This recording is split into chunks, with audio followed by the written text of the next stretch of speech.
Nole insiders Tim Linafelt and Lane Hurt back at it right here on top of Doak Campbell Stadium. Head coach Jimbo Fisher just had his Monday press conference, and he opened, quite frankly, with, "We're not used to losing, we're not going to get used to losing," and pretty much said things can get better. Yeah, that's exactly right. And look, that's the kind of the message that I think that you want to hear from your head coach after a tough game on Saturday. And it certainly was a very tough game for Florida State on Saturday. And I thought it was pretty telling that Jimbo opened and closed his press conference the exact same way, which is what you just said. We ain't used to losing.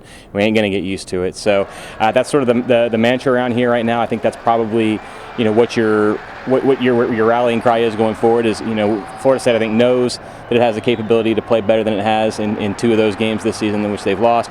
Jimbo mentioned, of course, that Miami is on the docket this week. Florida State goes down to play the Hurricanes. Haven't lost to Miami in 6 years, and he said, if anything, having a big rivalry game on tap, maybe could give the guys a little bit of extra juice in practice this week, and that's certainly something you'd like to see.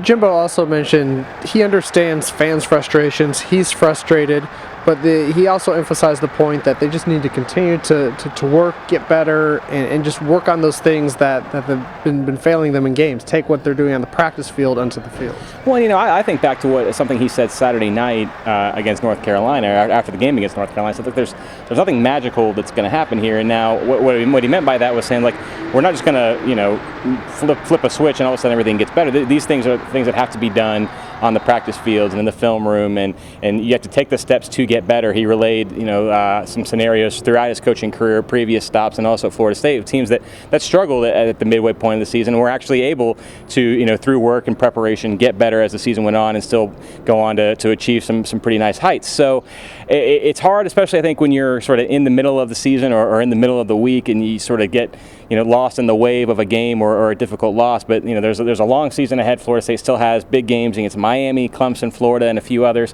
So I think his point was we're going to keep at it. We're not going to throw in the towel or anything like that, and hopefully come out on Saturday and right the ship. That Miami game this week, obviously Brad Kaya, the Miami offense, very good. Defense playing as good as it has in years.